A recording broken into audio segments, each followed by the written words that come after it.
আমাদের অনেকের পরিবারেই সিওপিডি, অ্যাজমা বা শ্বাসকষ্টের রোগী, হার্টের রোগী, স্ট্রোকের রোগী, ক্যান্সারের রোগী, কিডনি রোগী, এছাড়া বয়স্ক রোগী রয়েছে যাদের নিয়মিত অক্সিজেন প্রয়োজন হয়।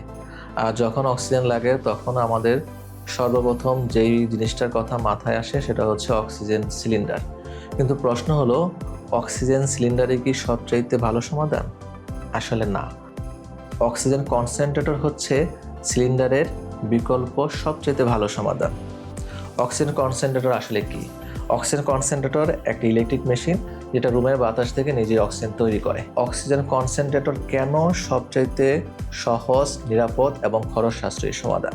অক্সিজেন সিলিন্ডারে হাই প্রেশার অক্সিজেন জমা থাকে, তাই লিকেজ হলে বা আগুন লাগলে দুর্ঘটনার ঝুঁকি থাকে।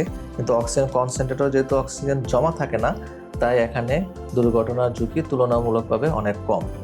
অক্সিজেন কনসেন্ট্রেটর যেহেতু ইলেকট্রিসিটির মাধ্যমে চলে, যতক্ষণ ইলেকট্রিসিটি থাকবে ততক্ষণ পর্যন্ত অক্সিজেন সাপ্লাই করতে থাকবে, তাই এখানে রিফিল করার কোনো ঝামেলা নেই, নড়াচড়া করার কোনো ঝামেলা নেই।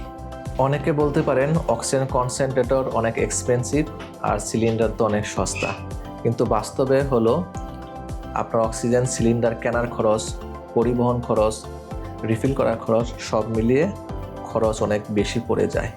অপরদিকে আপনি অক্সিজেন কনসেন্ট্রেটর যদি ইউজ করেন, তাহলে একবার কিনে নিলে এটা আপনি বছরের পর বছর ইউজ করতে পারবেন।